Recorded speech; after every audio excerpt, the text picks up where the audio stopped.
Joining us now, political White House and foreign affairs correspondent Eli Stokols, Council on Foreign Relations Senior Fellow of Middle East and Africa Studies Stephen Cook, and former senior intelligence officer at the CIA responsible for overseeing all of the agency's operations in Europe and Eurasia, also an MSNBC national security and intelligence analyst, Mark Polymeropoulos. Eli, I feel like I've seen it all. And then, another day comes and there's another news story, and I'm still surprised.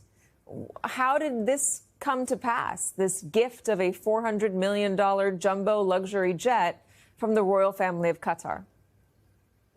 Well, it's clear, Katie, from the president choosing to spend part of his first big foreign trip abroad by visiting Qatar, that this is a country with pretty good connections to this administration. The president has visited with the Qataris even before taking office.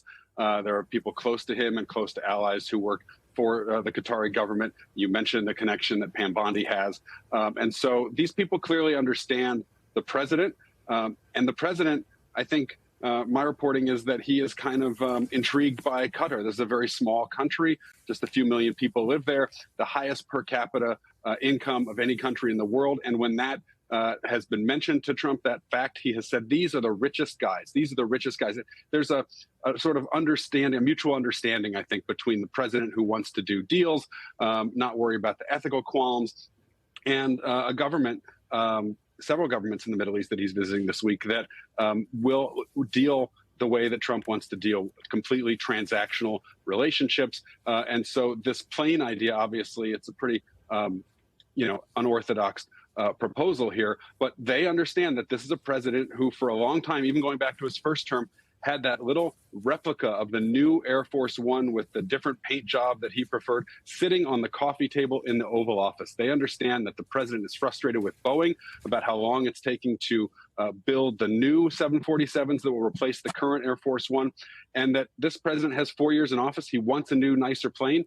And so the Qataris clearly have come up with a way to make that happen. Although, as you and Courtney pointed out in your last hour, getting a Qatari plane retrofitted, and outfitted to be able to sort of pass the security tests and be used as Air Force One, that is something that will come at a huge cost and will still take some time. Let me just go there for a second before we go to the ethics and what Qatar might get out of this. Let's go to the security issue here, because I know we're talking a lot about ethics, but for me, the first thing that I thought of was, how do you make it safe, both safe physically, but also safe in terms of intelligence? And we'll put up on the screen the unique Air Force One security measures, at least that we know of. I'm sure there are others. I know that there are others. It has approximately 238 miles of wiring, twice that of a typical 747, which is shielded to protect from the effects of a nuclear electromagnetic pulse. Electronic countermeasures, defense system located at the top of the plane that can jam enemy radars, flares that can be released from the wings to confuse heat-seeking missiles, has 87 telephones with 3 networks ranging from top secret down to non-secure. Mark, I know you'll tell me that that is just the very tip of the iceberg. How do you make sure a plane like this is safe enough for a president? Well, Katie, you'd have to tear it apart piece by piece, panel by panel. This is almost inconceivable in the security world. The construction of Air Force One and the continued maintenance of it is something which is one of the nation's most closely guarded secrets, because this is the president, the National Command Authority, who has to conduct business, who has to travel securely. There's all sorts of threats, from surface to air missiles to, of course, an aircraft that can withstand perhaps even a nuclear blast.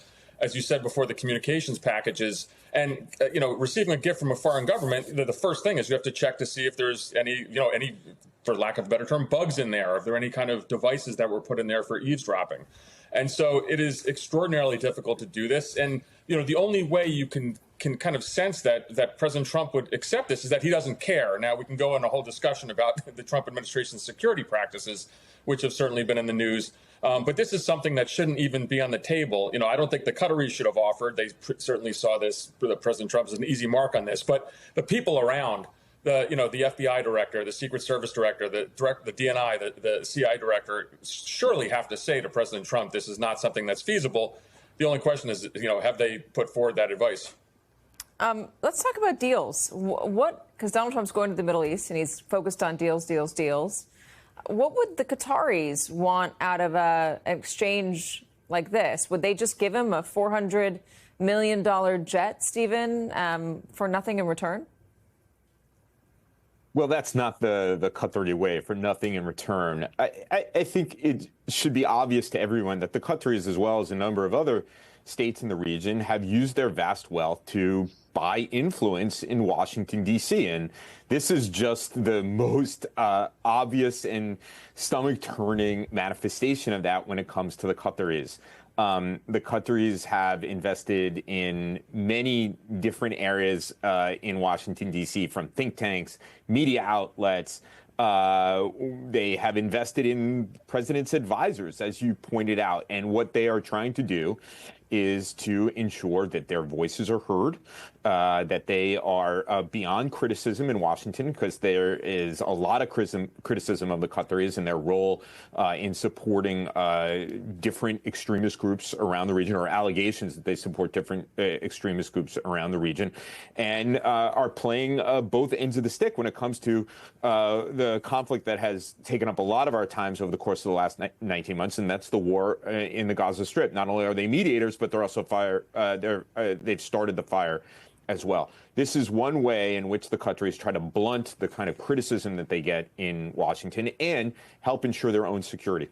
Yeah, the Trump administration, before they were in the administration, Trump loyalists were going nuts about Qatari investment in schools. There was a local public school in Brooklyn, an elementary school, that had an educational program funded by the Qataris, where Israel was not on one of the maps that was presented.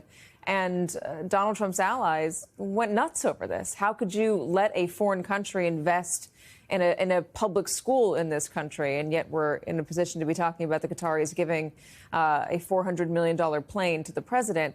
That said, Eli, there are a number of Donald Trump loyalists, MAGA loyalists, who are very upset about this. And I mentioned a couple of quotes at the top of the show, and they are from some of the loudest voices, including Laura Loomer. Is the Trump administration hearing any of that? Are they concerned about any of that? She does have, clearly, quite a bit of influence, considering that she helped get much of the national security staff at the White House fired. Yeah, that's absolutely right, Katie. I don't know if they have had conversations about this. Most folks, senior folks in the administration, are on their way to Saudi Arabia right now on the current Air Force One. But Laura Loomer, when she says something like that, is going to get people's attention. There will be others who raise these concerns quietly. I think, you know, for all the reasons you've laid out, this is concerning to a lot of people for security reasons, ethical reasons. It just, you know, and the message that it sends. Trump may not care about sending that message that he's open for business, and you know, it's in line with his view that the U.S. for years has been just giving things away to the rest of the world. He said it explicitly. Why don't we get something in return? But the concerns about this, you know, I think are going to mostly be raised privately to this president. And that is not a sure thing, because we know already from just sort of the first few months of this administration that this is an administration where the president does not have a lot of people pushing back on him internally. There's robust discussions about tariffs and about all sorts of things. But at the end of the day, there are not as many, quote unquote, adults in the room trying to kind of force him to go a certain way. Even the most senior people beneath the president seem to be operating with this approach that, you know, if the president wants to do it, it's best to get on board. Also mention, sorry, Eli, there's a number of other, it's not just this plane. Donald Trump is making quite a bit of money off of, in other unique ways, by, you know, what are they called? Bitcoins, excuse me, and meme coins. You have this meme coin raffle for whoever spends the most money on Donald Trump's, one of the coins. Which is the stable coin, the Bitcoin, that I don't know enough about crypto. Trump coin, excuse me, to keep track of all of them. But so there's this raffle for the Trump coin, Eli, and the highest bidder on it, the highest payer on it, gets a private dinner with Donald Trump. And Stephen and Mark as well, this would just be, and has been shown to be from reporting, that the people that are investing in this are not Americans. It's not like a guy in Idaho who really wants to get an audience from Donald Trump. They are foreign nationals who are trying to get more influence over the president. How concerning from a national security level is a venture like this, Mark? Well, it's quite concerning, of course, because this is the whole idea of how much foreign money gets injected into U.S. politics, whether it's presidential campaigns or actual administrations. We had, of course, the Trumps going kind of crazy about the Biden crime family during the campaign, and now we have this Trump family, running around all over the Middle East, whether it's, as you said, crypto or luxury hotels, golf courses, towers, putting the Trump name everywhere. Yeah. And so all ethics concerns are thrown out the window. I need to mention one thing. When I was in government service, I once received a watch from a Middle East ruler. These things happen. And I liked the watch, and it was a pretty fancy watch. It had the little seal of the royal family.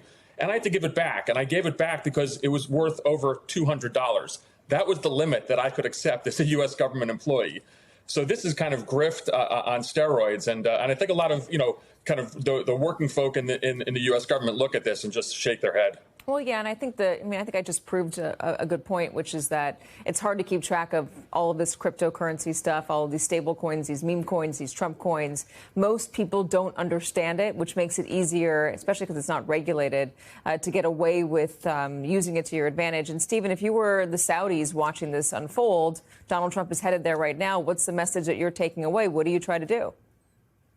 Well, the Saudis understand from the very beginning that if they promise Donald Trump that they're going to invest in the United States, that they'll do business with the Trump family, that they open the doors to the kingdom to Trump and his family and their businesses, that they will get favors in return.